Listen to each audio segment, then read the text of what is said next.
The bus pulled up to the curb with a loud hiss, and he stepped off onto the sidewalk. For a moment, he just stood there, looking up at the building in front of him. The Westbrook Music Academy. He had seen pictures of it online, but standing here in person was something else entirely. The building was enormous, with tall white pillars at the entrance and windows that sparkled in the afternoon sun. Everything about it screamed money and prestige. He looked down at himself.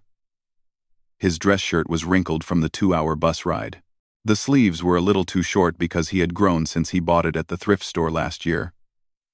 His shoes were scuffed and made a squeaking sound when he walked. He had tried to polish them the night before, but some things just cannot be fixed with a little effort and hope. He was 17 years old, and this was the biggest day of his life. The annual showcase competition at Westbrook was legendary in the music world. Every year, young pianists from across the country came here to compete for one prize that could change everything. The winner would receive a full scholarship to study music at one of the best conservatories in the country. For most of the kids who entered, it was a nice opportunity. For him, it was his only chance. He had saved for 8 months to afford the entry fee, every night shift at the gas station where he worked, every hour spent stocking shelves and cleaning floors while his classmates were sleeping or hanging out with friends. All of it led to this moment. $150. That was what it cost to enter. For some families, that was nothing. For him, it was almost everything he had. He took a deep breath and walked toward the entrance. The lobby inside was even more impressive than the outside. A massive crystal chandelier hung from the ceiling, casting little rainbows on the marble floor. Parents stood in clusters, chatting with each other in that easy way that rich people always seem to have. The mothers wore expensive dresses and jewelry that caught the light. The fathers had watches that probably cost more than he would make in a year. And then there were the other contestants. Kids his age, but they might as well have been from a different planet. They carried their sheet music in leather folders. They wore clothes that fit perfectly, probably tailored just for them. They laughed and talked with confidence, completely at home in this world of privilege and opportunity. He felt eyes on him the moment he walked in. It was subtle at first. A glance here, a raised eyebrow there. He was used to it. When you grow up the way he did, you learn to recognize that look, the look that says you do not belong here. He made his way to the registration table, trying to ignore the whispers that followed him like shadows. A woman with glasses and a clipboard checked his name off a list and handed him a number. 47. He was contestant number 47. He found a spot near the back of the lobby and stood there alone, watching the other families. A boy about his age was warming up his fingers, running through scales with a bored expression like this was just another Tuesday for him. His mother stood nearby, talking on her phone about some charity gala happening next week. The boy's piano teacher, a stern-looking man in a suit, was giving last-minute instructions. That boy probably had lessons 3 times a week. Private lessons with professionals who had studied at the best schools in the world. He probably had a grand piano in his living room. Maybe 2. He probably never had to wonder if he could afford sheet music or worry about whether the electricity would be shut off before he could finish practicing. He did not have any of those things. What he had was a broken keyboard he found in a dumpster 2 years ago. 3 of the keys did not work at all, and several others stuck if you pressed them too hard. But he had practiced on it every single day, sometimes for 5 or 6 hours at a stretch. He would play silently, just feeling the keys under his fingers, imagining the sounds in his head because he could not afford to make noise in the small apartment he shared with his older brother. His brother worked 2 jobs to keep a roof over their heads. Their mother had left when he was 8. Their father had never been in the picture at all. For most of his childhood, he had bounced around the foster care system, moving from home to home, never staying anywhere long enough to feel like he belonged.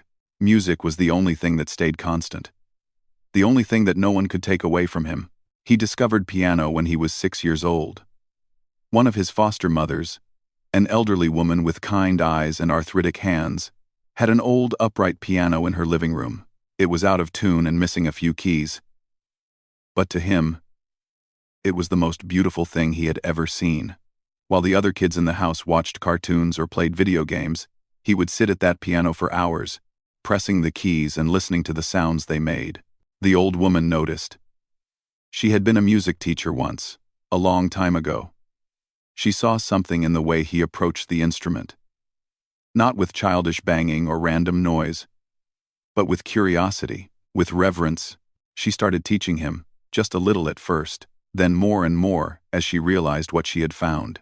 For 2 years, she taught him everything she knew, scales and chords and theory, how to read music and, more importantly, how to feel it. She told him that playing piano was not just about hitting the right notes.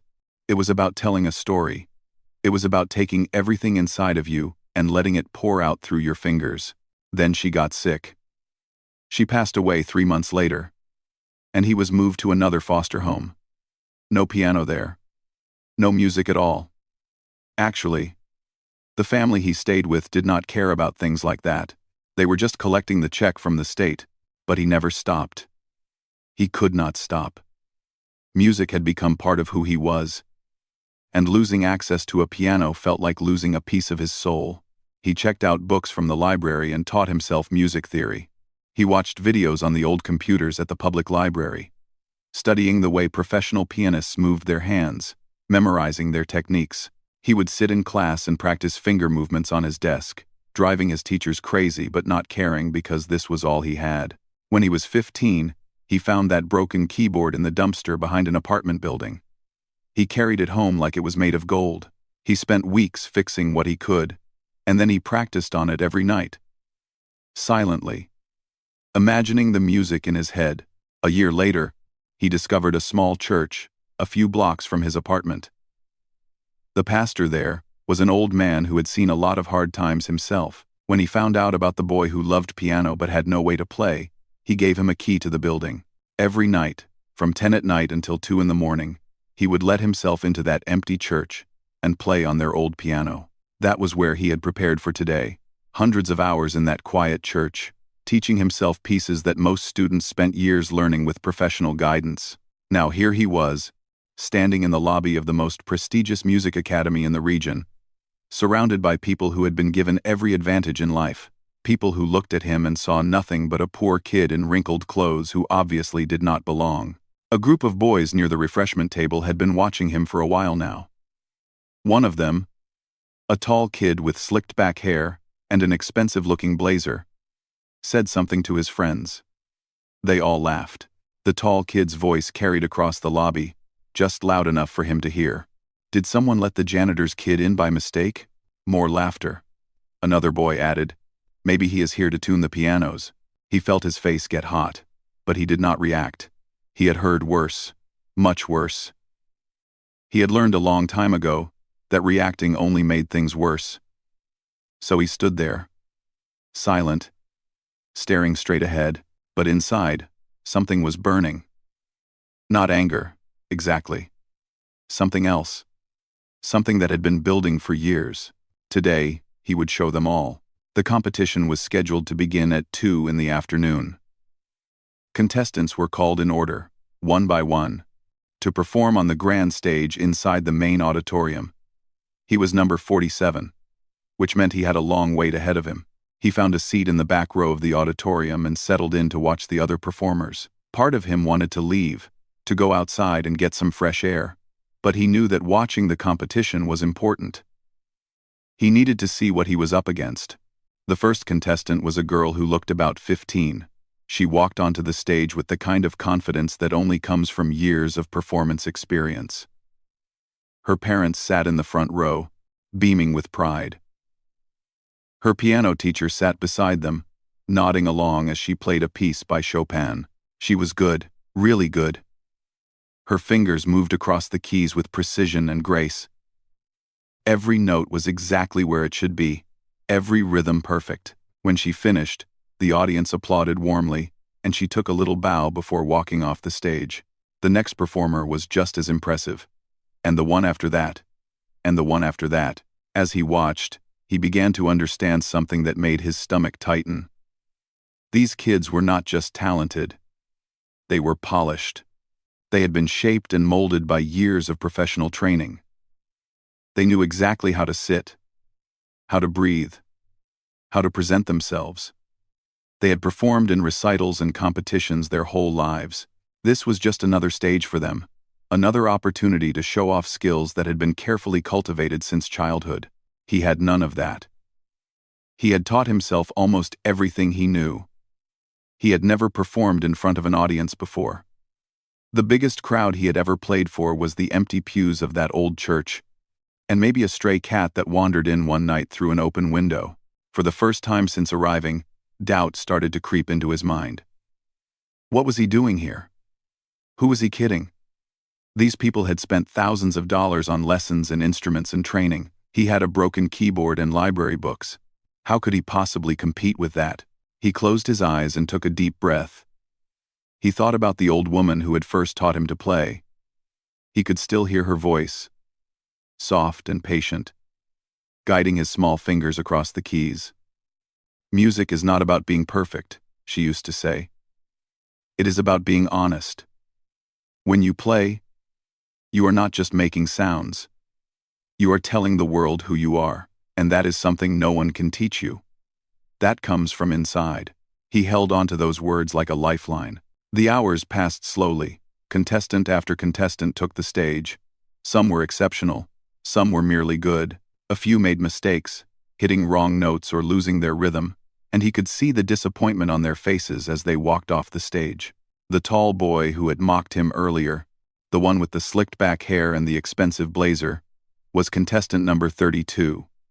His name was announced over the speakers, and he walked onto the stage like he owned the place. Which, in a way, he sort of did. His father had donated enough money to the academy to have an entire wing named after their family. The boy sat down at the piano and launched into a Chopin etude. It was technically impressive. His fingers flew across the keys with speed and accuracy. Every note was clean. Every passage executed with precision. When he finished, the audience applauded enthusiastically. His parents stood up, clapping harder than anyone else. The boy smiled and took a bow, clearly pleased with himself. But as he watched from the back row, he noticed something. The performance had been perfect. Too perfect. Almost. It was like watching a machine, all the right notes in all the right places, but something was missing. There was no heart in it, no soul. It was technically brilliant but emotionally empty. He wondered if anyone else noticed. Probably not. Most people were impressed by flash and speed. They did not know how to listen for the deeper things. Finally, after what felt like an eternity, his number was called. Contestant 47. His heart started pounding as he stood up from his seat. His legs felt weak, like they might give out at any moment. The walk from the back row to the stage seemed to take forever. He could feel every pair of eyes in the room following him, watching him, judging him. The whispers started again. He heard fragments as he passed. Who is that? Look at his clothes. Is he really competing? He kept his eyes forward and kept walking, one foot in front of the other. That was all he had to do. Just keep moving. When he reached the stage, he paused for a moment at the bottom of the steps. The grand piano sat in the center of the stage, gleaming under the lights. It was a Steinway, one of the finest pianos in the world. He had read about Steinways in library books, seen them in videos, dreamed about playing one someday. But he had never actually touched one before. He climbed the steps and walked across the stage. The auditorium was silent now. He could feel the doubt radiating from the audience. Who was this kid? In the wrinkled shirt and squeaky shoes. What could he possibly have to offer? He sat down on the bench and placed his hands on the keys. The touch was incredible. Smooth and responsive. Perfectly weighted. Nothing like the broken keyboard he practiced on at home. Nothing like the old piano at the church, with its sticky keys and out-of-tune strings. For a moment, he just sat there, feeling the instrument under his fingers, getting to know it, letting it get to know him.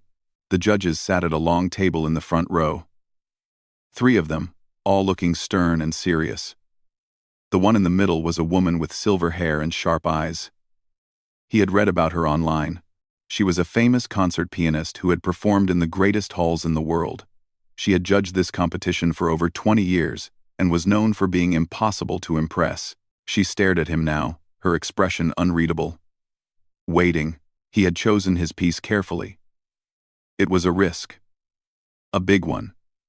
Most contestants his age played safe choices, pieces that were challenging enough to show off their skills but not so difficult that mistakes were inevitable. He was not going to play it safe. He had nothing to lose. This was his only shot, and he was going to give it everything he had.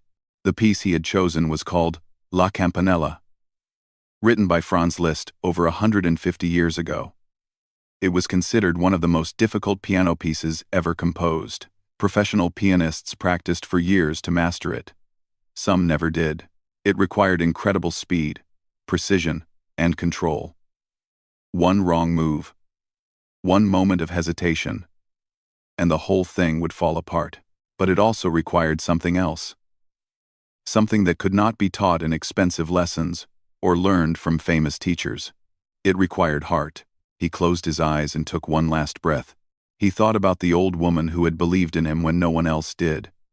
He thought about all the nights he had spent practicing in that empty church, pouring everything he had into the music. He thought about every person who had ever looked at him and seen nothing but a poor kid with no future. Then he opened his eyes and began to play. The first notes floated out into the auditorium like a question. Soft and delicate. Almost hesitant. The opening of La Campanella is meant to sound like church bells ringing in the distance. And that is exactly what it sounded like. Pure and clear and haunting. A few people in the audience shifted in their seats. They had expected him to stumble right from the start. They had expected to see a nervous kid in cheap clothes make a fool of himself on the big stage. Instead, they heard something that made them stop and listen. He kept his eyes closed as he played. He did not need to look at the keys. He had practiced this piece so many times that his fingers knew exactly where to go. Every note was burned into his muscle memory, into his bones, into his soul. The music began to build. The soft bells grew louder, more insistent. His right hand started to dance across the upper keys, playing the famous melody that had challenged pianists for over a century. His left hand provided the foundation, steady and sure, anchoring the music while the melody soared above it. In the audience, the whispers had stopped completely. No one was looking at his wrinkled shirt anymore. No one was thinking about his squeaky shoes or his messy hair. All they could do was listen. The piece grew faster, more complex. His fingers were flying now, moving so quickly that they were almost a blur. Notes cascaded out of the piano like a waterfall, each one crystal clear despite the incredible speed. This was the part where most pianists struggled. This was the part where mistakes happened, where fingers got tangled and rhythms fell apart. His fingers did not stumble, not once, but something else was happening too. Something that went beyond technical skill. As he played, he was not just hitting notes. He was telling a story. His story. Every hour he had spent practicing on that broken keyboard, imagining the sounds he could not hear. Every night in that empty church, playing until his fingers ached and his eyes burned from exhaustion. Every time someone had looked at him like he was nothing, like he would never amount to anything. All of it was pouring out through the music. The audience could feel it. They did not know his story. Not the details anyway. But they could hear it in every note. They could hear the loneliness and the struggle. They could hear the hope and the determination. They could hear a young man who had been knocked down again and again but refused to stay down. The woman with the silver hair, the famous judge who had seen everything and was impossible to impress, leaned forward in her seat. Her stern expression had changed. There was something in her eyes now. Something like recognition, like she was seeing something rare and precious. Something she had not seen in a very long time. The middle section of La Campanella is where the piece reaches its emotional peak. The melody becomes more passionate, more intense. It demands everything from the pianist, not just technical ability, but emotional depth. You cannot fake your way through this part. Either you feel it or you do not. He felt it. He felt every single note, like it was a part of him being released into the world. His eyes were still closed. In his mind, he was back in that small living room with the old woman who had first taught him to play. He could see her sitting beside him on the piano bench, her wrinkled hands guiding his small fingers to the right keys. He could hear her voice telling him that music was not about being perfect. It was about being honest. This was him being honest. This was him showing the world who he really was. Not the poor kid in the cheap clothes, but the person underneath all of that. The person who had refused to give up no matter how hard things got.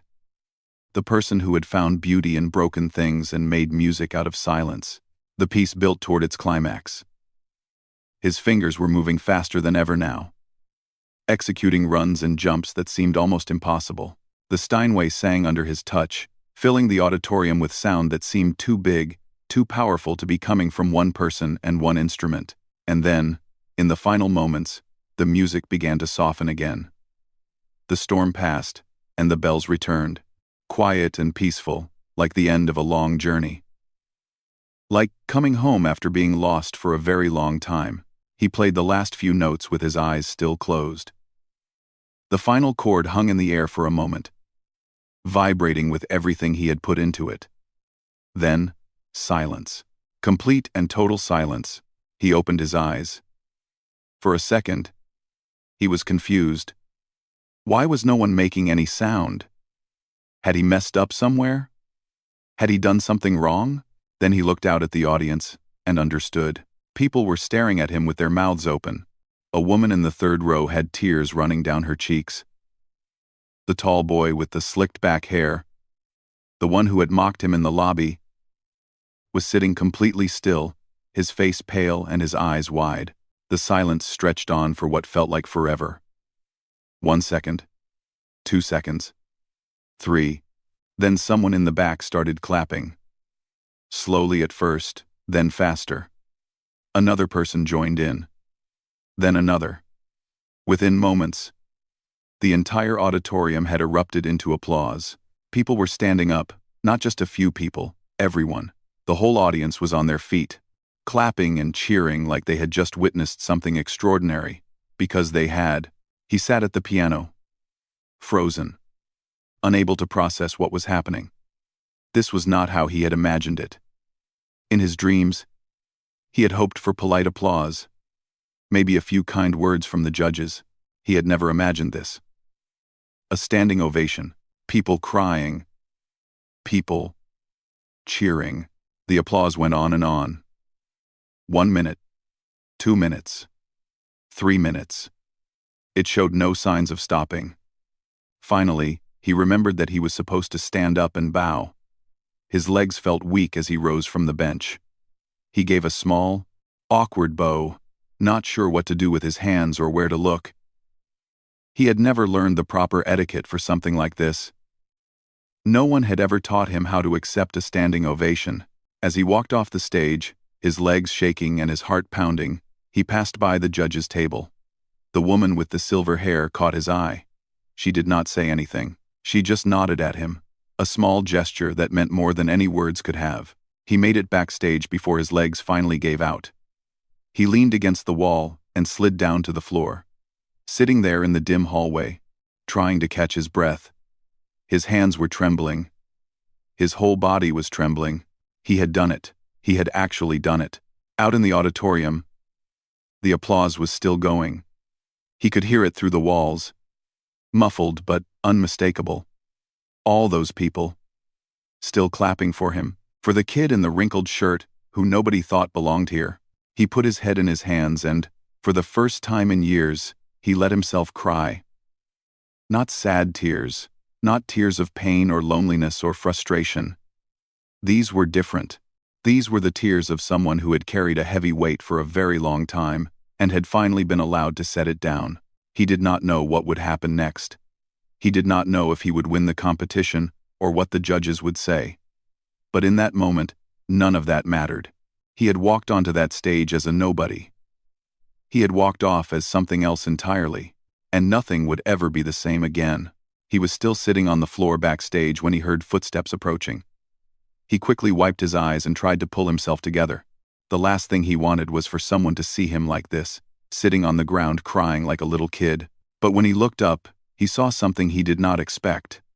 It was the woman with the silver hair. The famous judge. She was standing a few feet away, looking down at him with an expression he could not quite read. He scrambled to his feet, embarrassed. "I am sorry," he said quickly.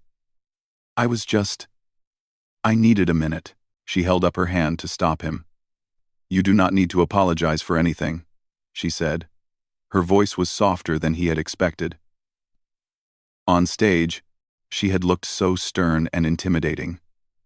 Up close, she seemed almost kind. For a moment, neither of them said anything. He stood there awkwardly, not sure what to do with his hands, not sure why one of the most respected pianists in the world was standing in a dim hallway talking to him. Then she asked a question that caught him off guard. "Who taught you to play like that?" He blinked. "What do you mean?" "Your technique," she said. "It is unconventional. Some of your fingering choices are unusual. You hold your wrists differently than most classically trained pianists. But somehow, it works, more than works. So I am asking you, who was your teacher?" He did not know how to answer. Part of him wanted to lie, to make up some story about a famous instructor who had taken him under their wing, but something about the way she was looking at him made him feel like lying would be wrong, like she deserved the truth. "I do not really have a teacher," he said finally. "I mean, I did once. A long time ago. An old woman who took me in when I was a foster kid. She taught me the basics before she passed away. After that, I just figured it out on my own." The woman's eyebrows went up. "On your own?" He nodded. "I read books, watched videos at the library, practiced whenever I could find a piano." He paused, then added, "Mostly I practiced on a broken keyboard I found in the trash. 3 of the keys do not even work." She stared at him for a long moment. He could not tell if she believed him or thought he was making it up. "That piece you just played," she said slowly. "La Campanella. Do you know how many pianists spend years trying to master it? How many never succeed?" Quote, "Yes," he said quietly. "I know. And you taught yourself, with a broken keyboard and library books." It was not a question, but he nodded anyway. She shook her head slowly, but not in a bad way, more like she was trying to process something that did not quite make sense. "In 22 years of judging this competition, I have never heard anyone play with that kind of soul. Technique can be taught, what you have cannot." He did not know what to say to that. No one had ever talked to him like this before. No one had ever looked at him and seen something special. "What is your name?" she asked. He told her. She repeated it back, like she was committing it to memory. "I am going to remember that name," she said. "I have a feeling the rest of the world will too, someday." Before he could respond, there was a commotion at the end of the hallway. Other contestants and their families were starting to filter backstage. The competition was wrapping up, and soon the judges would announce the results. The woman gave him one last look. "Whatever happens out there," she said, "do not ever stop playing. Do you understand me? What you have is rare. Do not let anyone take it from you." Then she turned and walked away, disappearing around the corner. He stood there for a moment, letting her words sink in. Then he took a deep breath and walked back toward the main area. The atmosphere backstage had completely changed. When he had arrived that morning, no one had wanted to look at him. Now, everyone was staring. Parents who had ignored him were whispering to each other and pointing. Other contestants were sneaking glances at him when they thought he was not looking. A girl about his age approached him nervously. "That was amazing," she said. "I have been playing piano for 12 years, and I could never do what you just did." "Thank you," he said, not sure how else to respond. More people came up to him. A father asked where he had studied. A mother wanted to know if he had a manager. A younger kid asked if he could get an autograph. An autograph. Like he was someone famous. It was overwhelming. He was not used to this kind of attention. He was not used to people looking at him with admiration, instead of pity or contempt. Then he saw the tall boy with the slicked back hair, the one who had mocked him in the lobby, the one whose father had donated a whole wing to the academy. The boy was standing off to the side with his parents. His mother was talking to him in a low, urgent voice, probably trying to comfort him. His father looked angry, like someone had personally insulted him. For a moment, the boy looked up and their eyes met. He expected to see anger or jealousy in the boy's face. Instead, he saw something else. Something that looked almost like shame. The boy broke eye contact first. He looked down at the floor and said something to his parents. Then, to everyone's surprise, he started walking over. His parents tried to stop him, but he shook them off. He walked right up and stopped a few feet away. "Hey," the boy said. His voice was quiet. Nothing like the loud, confident tone he had used in the lobby. "Hey," he replied, not sure what was coming next. The boy took a breath. "I wanted to say, I am sorry for what I said earlier about the janitor thing. It was stupid and mean, and I should not have said it." He studied the boy's face, looking for signs that this was some kind of trick. But the boy seemed genuine, embarrassed. "Even, I had no idea," the boy continued. "I mean, I thought. I do not know what I thought. But I was wrong. You are really, really good. Like, better than anyone I have ever heard." It would have been easy to be petty, to throw the boy's words back in his face, to make him feel small the way he had tried to make him feel small. But that was not who he was. That was not who the old woman had taught him to be. "Thank you," he said simply. "That means a lot." He held out his hand. The boy hesitated for a second, then reached out and shook it. "Good luck with the results," the boy said. "You too." The boy nodded and walked back to his parents. His mother looked confused. His father looked furious. But the boy did not seem to care. There was something different in his posture now, something that had not been there before. A few minutes later, an announcement came over the speakers. All contestants were asked to gather in the main auditorium for the results. His heart started pounding again. This was it. The moment that would decide everything. He walked back into the auditorium and found a seat. The room was buzzing with nervous energy. Parents clutched their phones, ready to record the moment. Contestants sat with straight backs and tight smiles, trying to look calm, even though everyone was terrified. The three judges took their places at the front of the room. The woman with the silver hair sat in the middle, a folder in her hands. She stood up and walked to the microphone.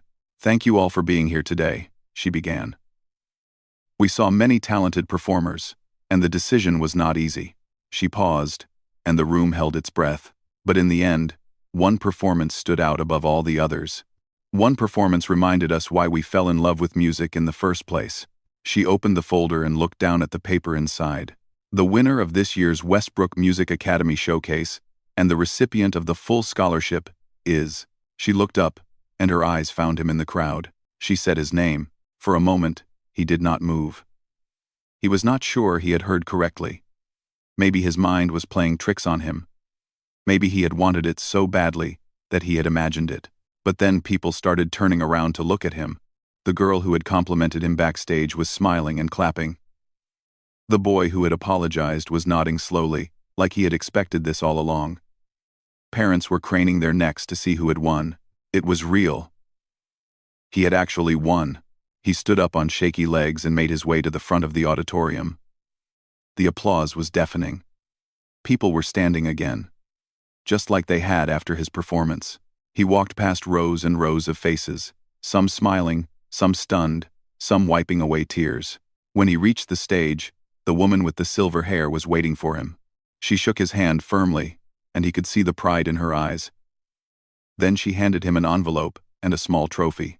"This is not just a scholarship," she said into the microphone, still holding his hand. "This is a recognition of something extraordinary. In all my years of judging, I have given out a special merit award only once before. Today, I am giving it out again." She reached behind her, and picked up another award, larger than the first.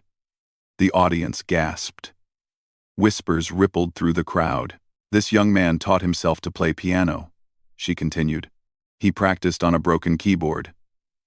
He had no formal training, no expensive teachers, no advantages. And yet, he played with more heart and more soul than anyone I have heard in decades. That is not just talent, that is something deeper, something that cannot be bought or taught." She turned to face him directly. "You have a gift. Never forget that." He took the award with trembling hands. He was supposed to say something, give a speech, thank people, but his throat was tight and his eyes were burning and he could barely remember his own name, let alone form words. "Thank you," he managed to say. His voice cracked, but he did not care. "Thank you so much." That was all he could get out. But it was enough. He walked off the stage in a daze. People kept stopping him to shake his hand and congratulate him. Cameras flashed. Someone handed him a business card. Someone else asked for his phone number. It was chaos. The best kind of chaos. And he floated through it like he was dreaming. When he finally made it outside, the sun was setting. The sky was painted in shades of orange and pink. And the air was cool against his face. He stood on the steps of the academy and took a deep breath, trying to process everything that had just happened. His phone buzzed in his pocket. He pulled it out and saw a text from his older brother. How did it go? He stared at the screen for a moment. Then he typed back 3 words.